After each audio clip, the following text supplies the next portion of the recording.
Good afternoon, everyone, and welcome to the COVID-19 update for Friday, November 13th. Dr. Ezike and I are joined today by Illinois Housing Development Authority Executive Director Kristen Faust, who has worked around the clock these last few months to help thousands of residents across the state to access housing support that they need, truly making a difference in the lives of so many people across our state. Housing stability has been crucial to helping mitigate the spread of COVID-19 and keep people safe. Since the beginning of this pandemic, I've insisted that people need to be able to stay home without fear of eviction, because too often, for too many, eviction leads to shared housing, congregate settings, or even homelessness, all concerning risk factors for catching COVID-19. With or without this current crisis, everybody deserves a place to lay down their head at night. And it's even more salient right now that we do everything we can to protect against adding to our homeless population. On August 10th, I launched the largest housing assistance program in the nation in response to the COVID-19 pandemic, dedicating our $300 million to help households pay their rent and their mortgages through this financial difficulty.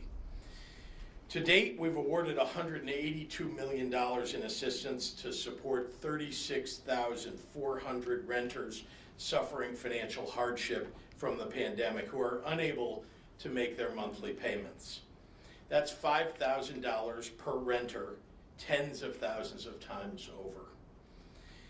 This funding is sent directly to landlords to pay the rent that's owed.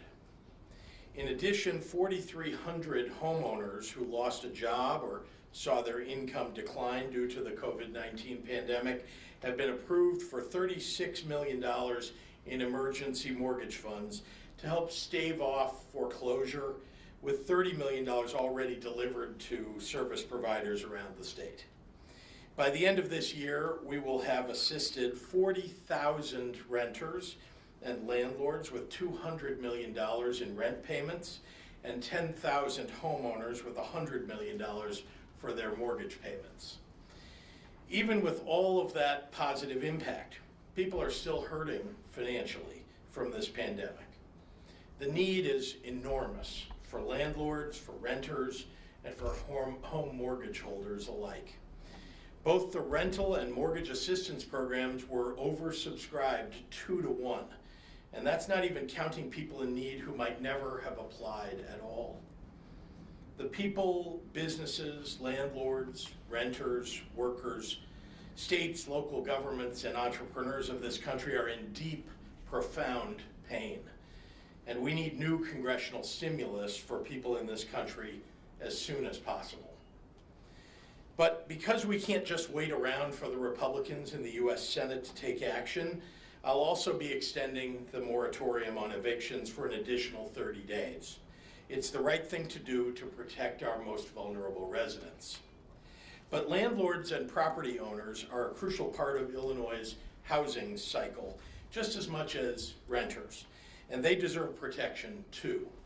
So with input from smaller landlords and property owners, this new moratorium will ensure that the rents are paid by tenants who may have been taking advantage of the eviction moratorium, but who are in fact able to make their monthly rent payments. In line with the CDC eviction ban, only renters who have earned no more than $99,000 in annual income or $198,000 as joint filers for this calendar year are covered under this extension. Renters unable to pay will be required to submit a declaration form to their landlord certifying that they are unable to pay their rent due to the substantial loss of income or an increase in out-of-pocket expenses stemming from the pandemic. This form will be available on the Illinois Housing Development Authority website for easy access. Just visit that website at ihda.org. This new order also clarifies that enforcement of pre-pandemic eviction orders can indeed move forward if there are serious health or safety concerns. We extend this protection for housing stability as we ask Illinoisans in every part of the state to stay home as much as possible, because the situation we face now is increasingly dangerous for healthcare workers and hospital systems, especially in every part of our state. More Illinoisans are in the hospital battling COVID-19 now than we saw at our highest average in the spring. And increasingly, we have regions at risk for potential ICU bed shortages and staffing shortages as our case rates continue to rise. As our positivity grows, so does demand for testing. Today, we've reached a new high in our testing rate with 106,540 tests returned in the last 24 hours. Our 7-day testing average has now surpassed 93,000 tests per day, more than 10,000 higher than the next best testing state and more than 35,000 higher than the next best testing state in the Midwest. That's good news, and we're continuing to build on that as our capacity allows. Find the site nearest you to get tested at our website at dph.illinois.gov/testing. And check back regularly because we offer mobile sites in new locations all the time to meet local need. And remember, these tests are free and fast and available to anyone who shows up, though some of our most visited community-based testing sites are hitting capacity before the end of their normal operating hours, so come early if you can. Please use our testing resources. The earlier you test, the more likely you can limit the spread of the virus to your family, friends, and coworkers. But it's not enough to test alone. So let's wear our masks, avoid gatherings, and follow public health mitigations. In addition to the health benefits to you, you'll be helping protect our heroic healthcare workers. Remember, they're now working extremely long hours like they did last spring, actively saving lives on the front lines of this pandemic. Preventing the spread of COVID helps keep our healthcare workers healthy. And in the midst of this COVID storm, protecting nurses and doctors may mean the life of someone you care about will be saved, maybe even yours. Thank you, and with that, I'd like to turn it over to the Director of the Department of Public Health, Dr. Ngozi Ezike.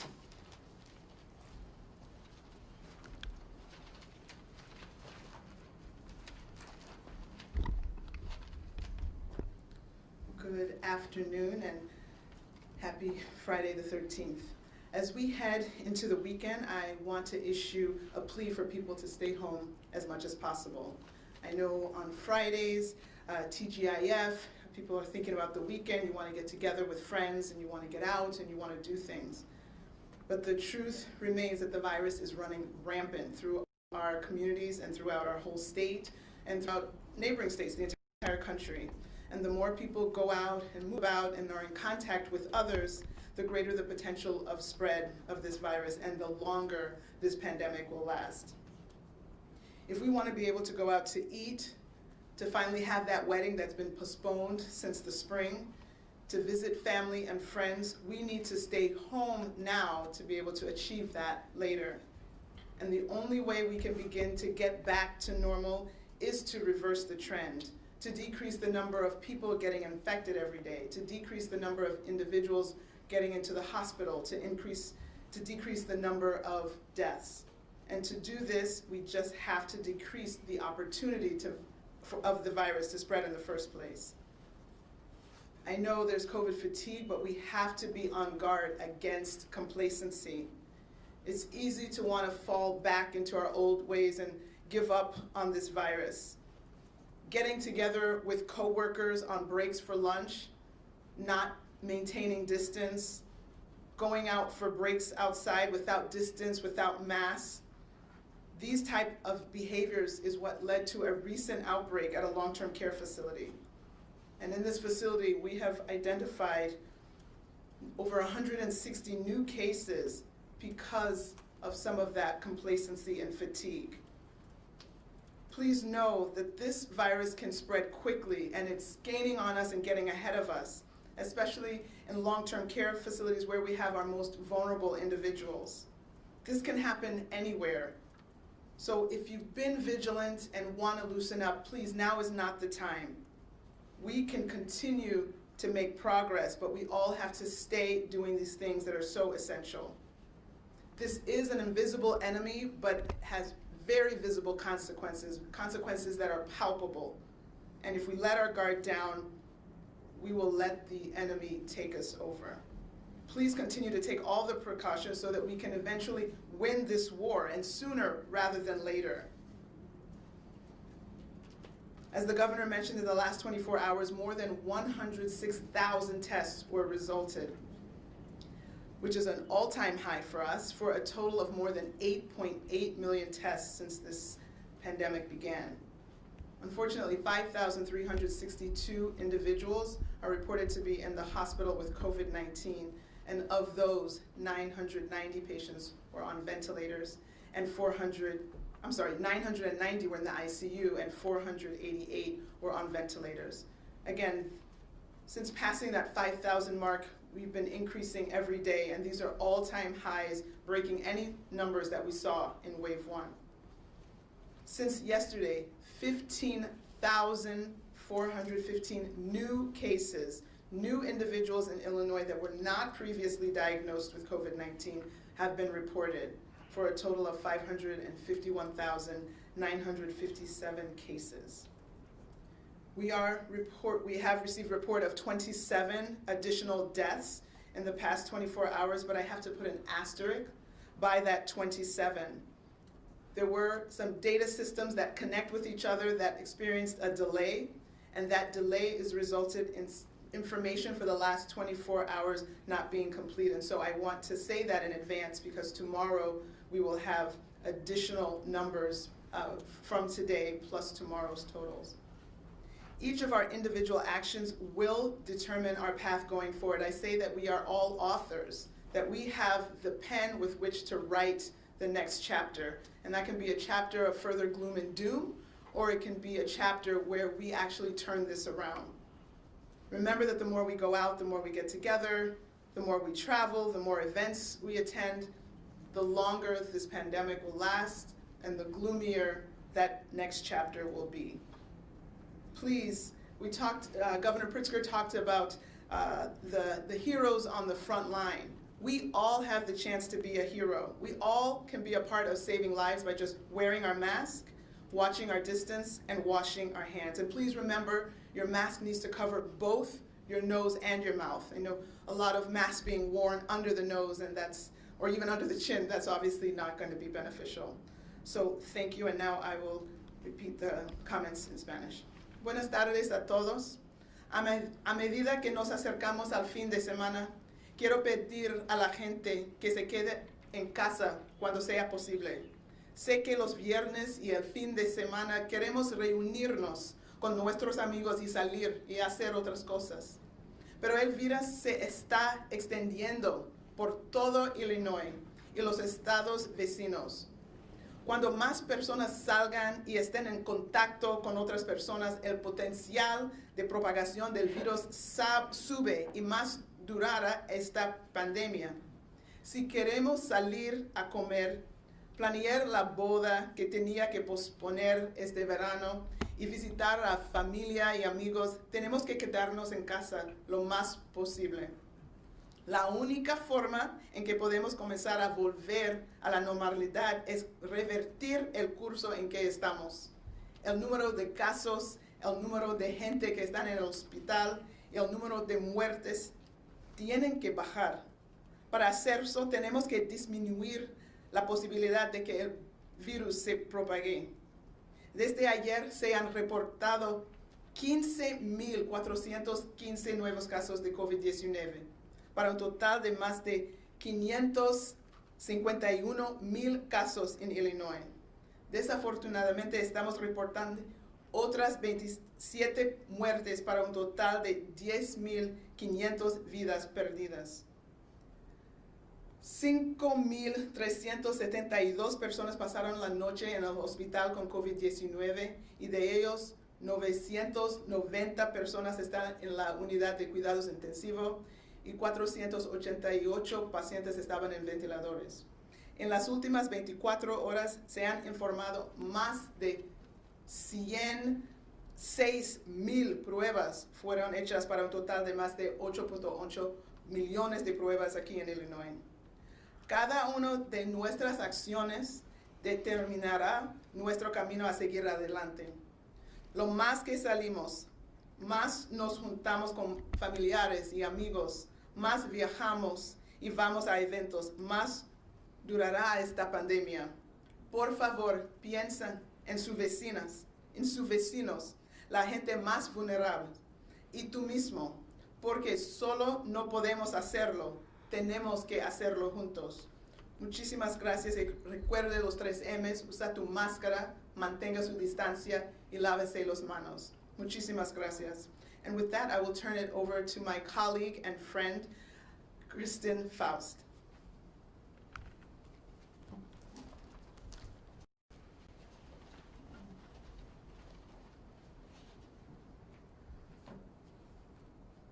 Thank you, Dr. Ezike. Perhaps my remarks will be a bit of a bright spot on this Friday the 13th. On behalf of the board and staff of the Illinois Housing Development Authority, thank you, Governor J.B. Pritzker, and thank you to the General Assembly for creating the nation's largest emergency housing relief program. Thank you for highlighting the importance of stable housing to curb the spread of COVID-19 and for giving IDA the opportunity to administer this program. We embraced the opportunity wholeheartedly. We knew there was no time to waste. We wanted to provide aid quickly to as many people as possible throughout the state, but we had to design the program entirely from scratch. Governor Pritzker, you signed the bill authorizing these funds on June 10th. And by August 10th, just 2 months later, we had the application portal open. And on Tuesday of this week, just 90 days later, we have reached our initial goal of approving 30,000 rental applications. You heard the governor, $182 million have already been approved. $135 million of that is already on the street, and the remainder will be out by next Friday. This has been a Herculean effort by the IDA staff, and I could not be more proud of their efforts and the whole team, the countless nights and weekends getting these programs off the ground, all while working from home. IDA staff is driven by their belief in public service and their desire to help. Their enthusiasm, operational excellence, and dedication is phenomenal.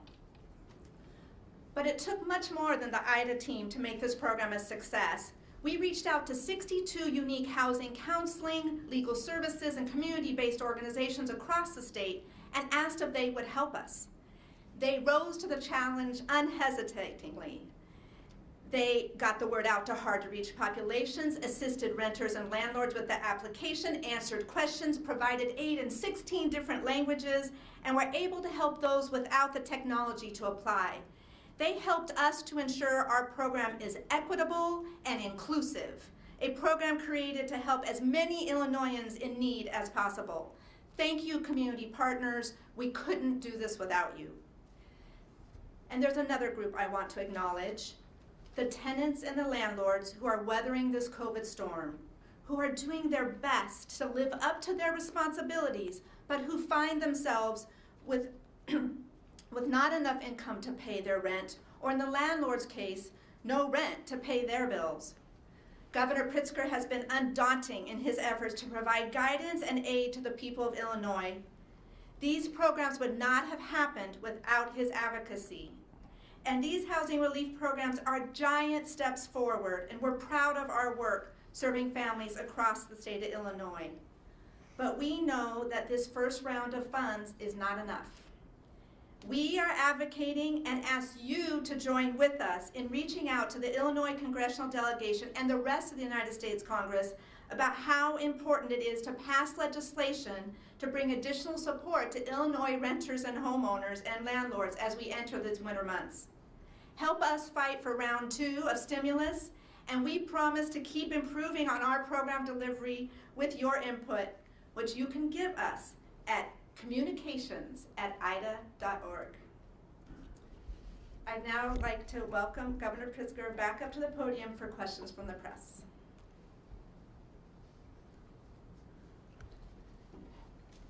Thank you very much. And before I take questions, I just want to say that we have a lot to be proud of in the state of Illinois.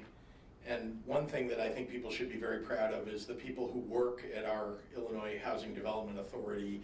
You can see by the enthusiasm of Kristen that she gets at everything right away and works hard to get it to completion. And it's the people that work for her who make all of that happen under her leadership. And I'm very proud of the work that they've done.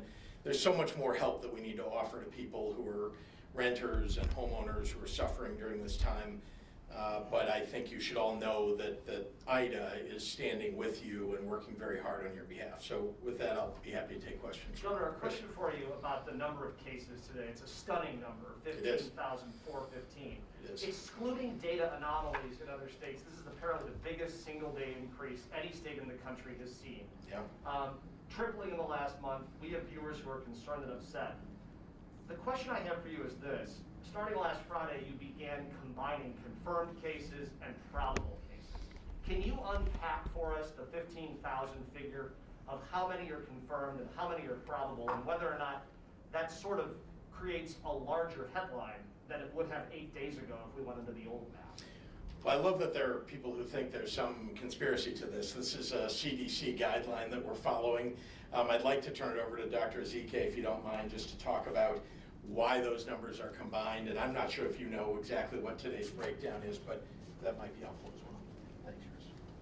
Okay, so we had 15,000. I don't have the numbers exactly, but I know of the 106,000 tests that were resulted over the last 24 hours, about 7,500 were antigen tests, and we can, and those antigen tests are in the probable, but all of those tests obviously were not positive, but about 14% of those, about 7,500, so someone can help me do that math, but it is not being, that 15,000 is not being driven by the antigen test. We just have a lot of disease. But it doesn't matter if it was antigen tests. Those are also COVID patients, and so I think we have to just get away from the idea that those are somehow half a COVID patient or less of a, I mean, they are COVID patients. They're individuals who are diagnosed with COVID, are going to be treated for COVID, and a percentage of those are going to go on to need hospitalization, and unfortunately some of them are going to die. So whether you were diagnosed with the molecular test or the rapid antigen test, I don't think we want to get into parsing out how were you diagnosed. Those tests tell people who have COVID, and we're going to care for all of them the same. Dr. Ezike, so the PCR, the molecular test, is much more reliable. And this is kind of goofy, but Elon Musk today took 4 antigen tests. 2 came back negative, 2 came back positive. The Chicago Bears one time, they had 9 false positives. Those were also the rapid saliva antigen test.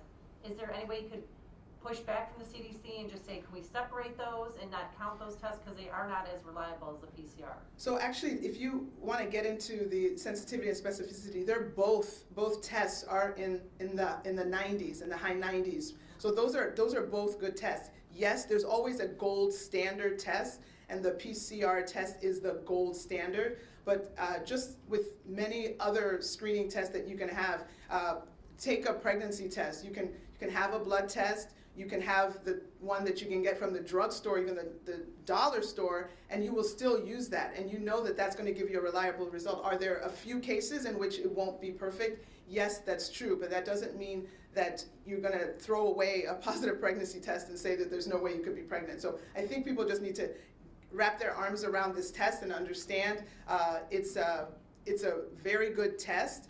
It's better than some of the other tests that have come out before it. I think the data, again, with anything that's new, you will have research papers and science and literature that will come and give you all of that additional data to support what we're saying now. But this is the CDC recommendation. We have a test that is good, that will give us accurate results. It helps us identify cases even sooner, which is so important when you're trying to have the people who are infected isolate as soon as possible instead of spreading it around. in the interim while waiting, 2 days for the PCR result. Can I just ask a If I- follow-up, Dr. Sure, go ahead. Sorry, on the initial questions here. So if we were using the mathematics of 9 days ago, 8 days ago, where we did not combine, what would today's number be? Because I feel like people are used to an apples to apple, day-to-day. 14% of 7,000 is about 1,000. Okay. So it would be 1,000 less than 15,000, what are we, 500? Yeah. And Chris, I'll get you the exact breakdowns Yeah. from DPH. I We just, have I, them. yeah, I think, Yeah. may I just say though, there are people who are kind of promoting some sort of conspiracy here about it. And the truth is that, first of all, the federal government has distributed the new antigen test called Binax Now, which is produced by Abbott, actually here in Illinois. And it has a 90+%, I don't know what the exact number is, sensitivity.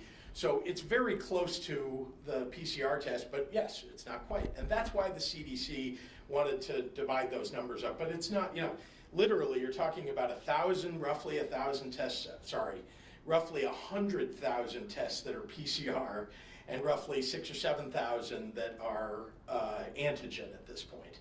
So, this idea that we're piling on tests and trying to make it look, listen, nobody wants to have more positive tests showing up in the state of Illinois. What we do want to know, though, is if people are positive. And I'm talking about 90+% of the people who are taking the antigen test and getting tested positive are in fact positive. So, we're going to need to use saliva tests, we're going to need to use antigen tests, we're going to need to use PCR tests. Let me remind you that a PCR test takes about 3 to 4 hours to run the test. And, and some of these other tests like Binax Now, that's a 15-minute test. That's a huge benefit. To be able to test lots and lots of people in a very short period of time, that's a huge benefit. And so we're going to take advantage of the fact that the federal government sent us those tests. So Governor, to the Eric. point Oh, of great. to the point of the underlying question, which was, your reaction to these numbers today, regardless. They're awful. They're awful. We are at a crisis level. I've said that for some time. If we're watching these numbers go up, there has got to be some personal responsibility that gets taken by not only people for wearing masks in their communities and asking their neighbors and friends who are not wearing masks to wear them, but also the local leaders, as I've said, who are taking no responsibility. And in fact, they're leading others to believe that, it's okay if you gather in big groups. It's okay if you have a concert in your bar. It's okay if people don't wear masks. And that's just wrong. That is the conspiracy that is working against the people of the state of Illinois. In terms of the Chicago area specifically and non-ICU bed availability, I know according to the website, regions 7, 8, and 10 are now below 20%. In the first wave in the Chicago area, did it ever get below 20%? Where are we right now compared to the low point of the first wave as far as hospital beds? So I've tried to make that distinction that in terms of the wave one, this wave two is really hitting in a different way. Regions 10 and 11, Cook County and Chicago specifically, really took the biggest hit. And so the numbers that they peaked at, they have not reached them yet. But Region 7 is at that peak already. Regions 1 through 6, they've already exceeded what they saw in wave 1. So let's see, for Region 10 and 11, they may be just under 20%. We can get you those numbers. It's hard for me to memorize all of the numbers that I'm trying to keep on top of every day. But we are seeing capacity decrease everywhere. Because as you get this many cases, which translate into a certain amount of hospitalizations everywhere, I think you've seen all the numbers that have been put up, 100%, 200%, 300% increases depending on where you are. So everyone's capacity is being threatened. You've identified the ones that are the most imminent, but everyone is heading in the wrong direction. And so everyone's trying to make plans on how we're going to brace for that and be able to have care for not just the COVID patients, but if someone has a heart attack tomorrow, that person is also going to want to have a bed in a hospital. And whether it's a COVID person in that bed or a flu person in that bed, that heart attack victim needs to have some care too. And we need to make sure that going into these coming months that everyone's going to have a bed to be cared for. Any more discussion on perhaps limiting the elective procedures? I know I asked a few days ago. All options on the table. Many hospitals have already gone to that. There are hospitals that have already shared that they've already started postponing some of the non-emergent procedures and surgeries because they had to, because they needed the staff, you know, because their own staff have come down with COVID or are in quarantine or whatever the situation is, staffing issues. You have to redirect some of the staff that would have been involved in the non-emergent procedures, you know, to the inpatient care. So that is already happening. We are also going to share some guidelines around that. But again, we know that the hospitals will do what they need to do. It's going to be obvious if they don't have beds, if they don't have staff, that there's going to have to be some reconfiguring. And so we're going to partner with the hospitals to do just that. That's happening in the Chicago area, some of these hospitals you speak of that are taking these steps? No, I haven't heard that in the Chicago area, but that has happened in other places across the state. Dr. Zico, are you still up there? Can we ask you about the vaccine? Have there been any hospitals in Illinois identified yet or are going to be the first to get this vaccine, and where do things stand with that?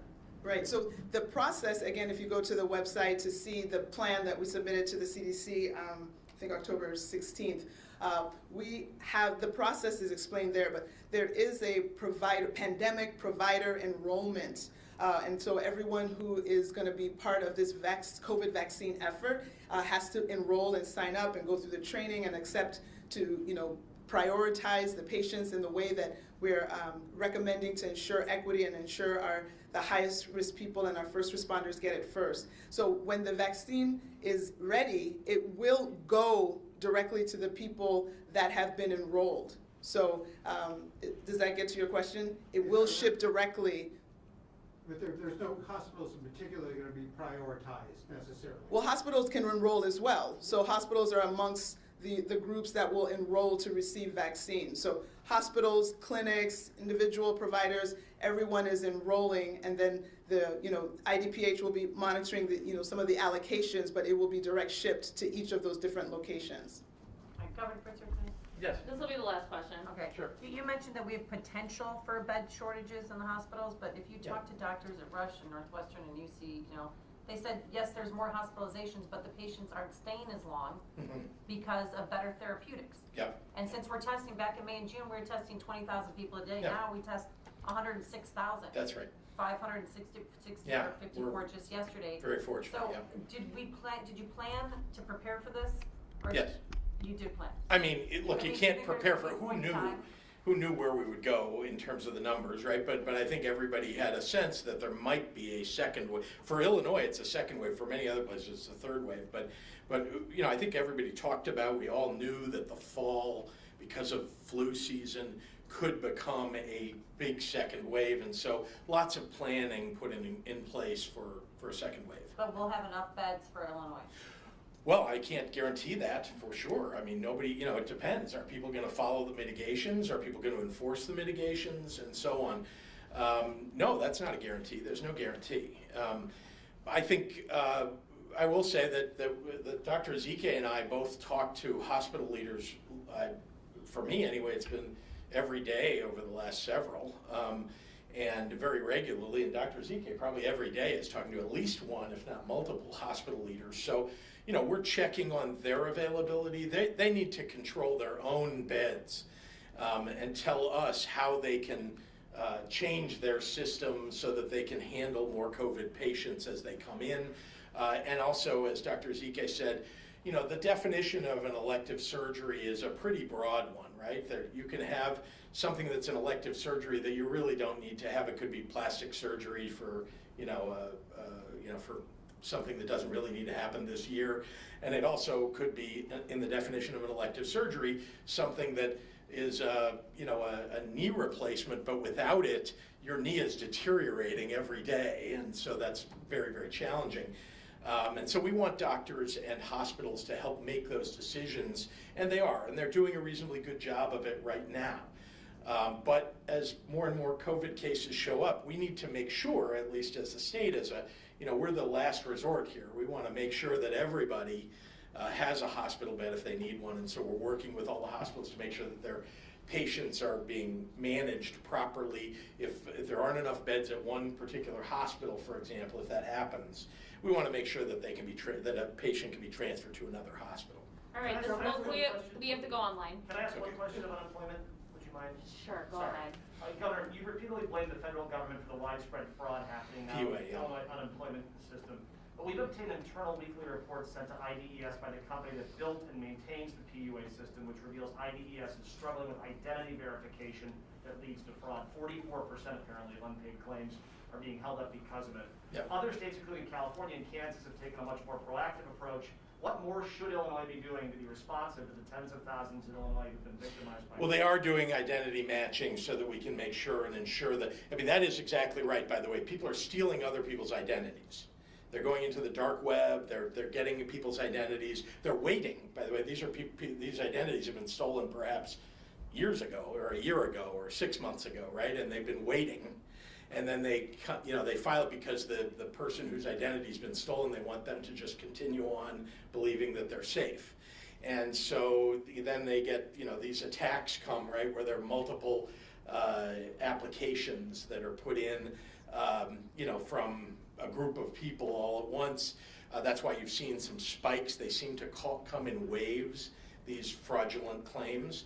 But no, Illinois is very much doing this kind of identity matching that other states are doing too. Just because we have a fraudulent claim that comes in doesn't mean it gets paid.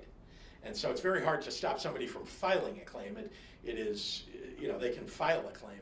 It's on us and on the investigators, the federal government, the state government, to try to identify the fraudulent claims before they actually go through the process of being paid out. Okay, we got to start online. They are in that process now, yes.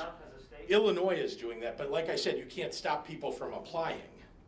You know. Charlie Meyerson at ChicagoPublicSquare.com. What's your top pandemic-related wish list item for President-elect Biden and his coronavirus team? Wow.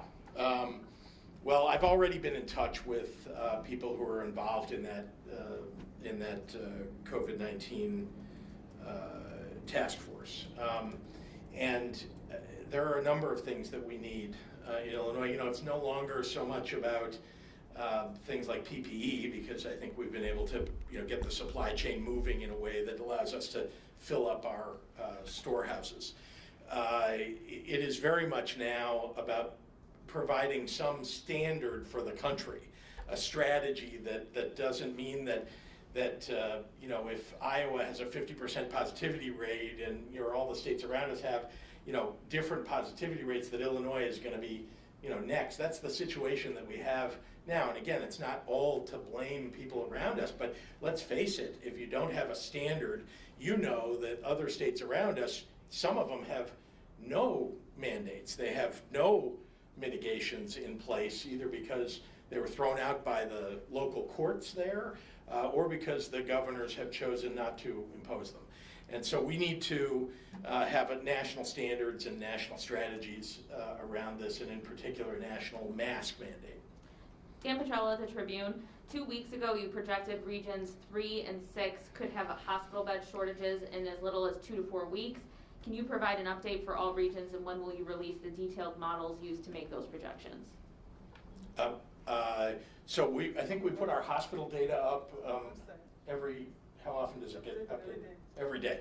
Every day we update the hospitalization data, and we rely on a variety of models to determine, and we make judgments about the variety of models to determine where we ought to land in terms of our belief of how many weeks are there going forward. By the way, you have to add to that the real world experience of talking to the hospitals themselves. Jim Leach at WMAY. Any reaction to Senator-elect Bailey's tweet today encouraging businesses to stay open because he says you don't have the authority to do what you've been doing? Well, Senator Bailey has been putting out falsehoods since the very beginning of this pandemic. Talk about a guy who purveys conspiracy theories. He's lost every case now. He had one case in Clay County, a friendly judge local to him who ruled one way. Those cases have all been tossed out. And so I don't know. All I can say is, he's part of that, set of people out there who like to purvey lots of falsehoods and conspiracy theories. Mike Flannery at Fox. Senator Tammy Duckworth just told CNN she'd look long and hard at a job offer from President-elect Biden. If she accepts one, who would you appoint to the U.S. Senate? Boy, that You is just wanna- highly speculative. You just want to throw that out there right now? By the way, there are reporters here pointing at each other who like the job apparently. So, yeah, no, I have no idea. But I will say that Tammy Duckworth is a terrific person, a real American hero, and somebody who's been highly effective in her job as U.S. Senator. I would hate to lose her as a U.S. Senator, but gaining her on the national level would be a benefit to the entire country. Alex Fisher, at what point will the state stand up McCormick Place or other alternate care facilities again? Why was McCormick Place shut down? Well, we didn't need McCormick Place for, since essentially, and since we saw the numbers coming way down in May and June. So, there's look, anything is possible, I suppose, but we're not looking now at McCormick Place as something that we would need. I say that, but not knowing what the future will look like, but we do have alternate care sites that we are prepared to use if we need to. Governor, can I follow up with that? Because there's some who've looked at the numbers that came out regarding McCormick Place. Yeah. 81 million to set it up, 15 million from the state to staff it, treated 38 patients. Yeah. Was McCormick a waste of money, a waste of time? Well, I want to remind you, Craig, that nobody knew where this virus is going, right? What the numbers would end up being. All we could see at the time was the numbers are going straight up, and we didn't have any idea really how to abate it. In fact, so much so that at the time we really all had to take very, very, significant measures, that some of which we didn't know if they would work, because is truly a novel new coronavirus. So at the time we wanted to make sure that nobody was going to be without a hospital bed. And so we prepared not only with hospital beds, but also staffing at alternate care facilities really across the state. It wasn't just about McCormick Place, because we just didn't know. And I guess we still don't know, but we know more now. And certainly early on in this pandemic, the issue, the focus should not have been on, what does it cost to keep people alive? It should have been on whether or not we could keep people alive. And that was really what we were focused on early on. Rich Miller at Capital Facts, does IDPH track hospital staff shortages, and if so, are any emerging? When you say track, I mean, maybe I'll let Dr. Bezika, I'm not aware of that.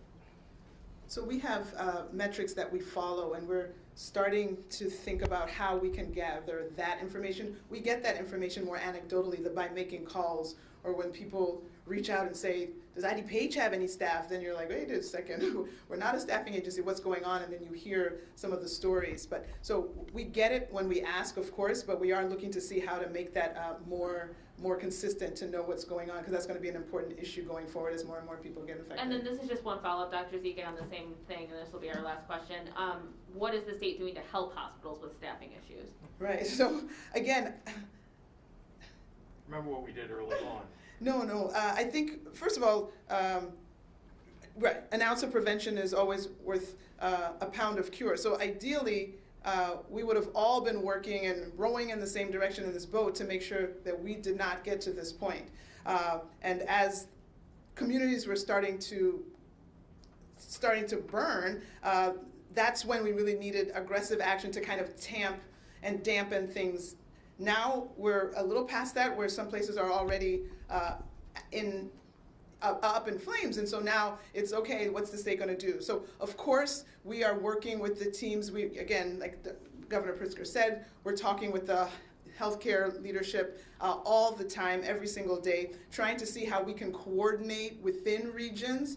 Again, if there are several hospitals in the region and there are 3 or 4 that are at capacity, we need to bring everyone to the table to try to collaborate to see who can take what patients, what's the kind of arrangement we can create so that everyone has a bed. And so again, those collaborations are not already formalized, because most hospitals work independently or within their healthcare system and are actually see other hospitals as competitors. But we have to get past that mindset and bring on this new collaborative mindset where there would even be maybe an operating system, an incident command that would supersede the individual hospitals so that we can help direct traffic and try to give everyone a bed. So those are the kind of plans that are in process that we're trying to lay the foundation for now, and hope that that will be a way forward. Again, all options are on the table. That's why we have this kind of stopgap of talking about, okay, with non-elective, non-emergent procedures, to start thinking about when you'd have to stop that to create beds and staff. So all of these measures we're hoping, but again, on the front end, that's where we have to all work. We can still affect what happens a couple of weeks from now by making sure there aren't new people getting infected, making sure somebody doesn't get infected tomorrow, by wearing our mask and by keeping our distance and limiting.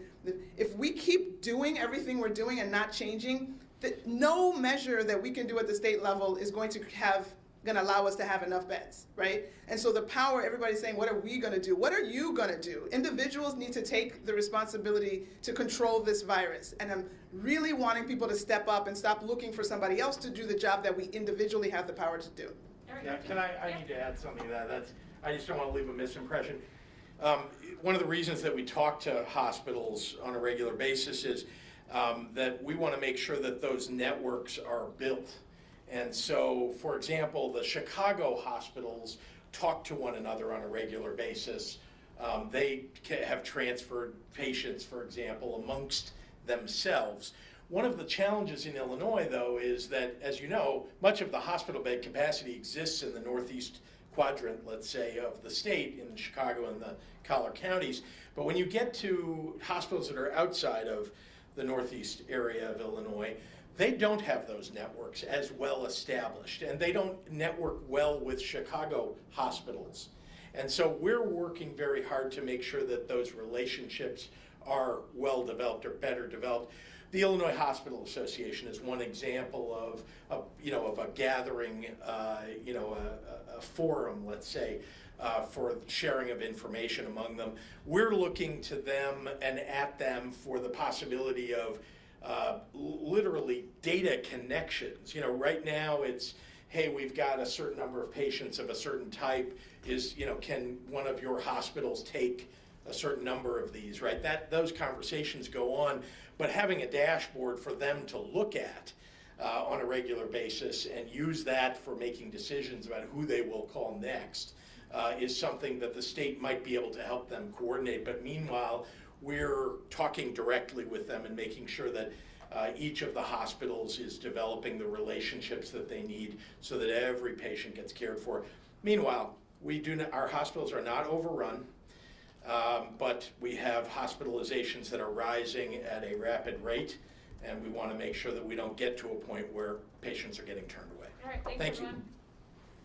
Craig, that McCormick Place stuff was all federal money too, by the way. Thank you.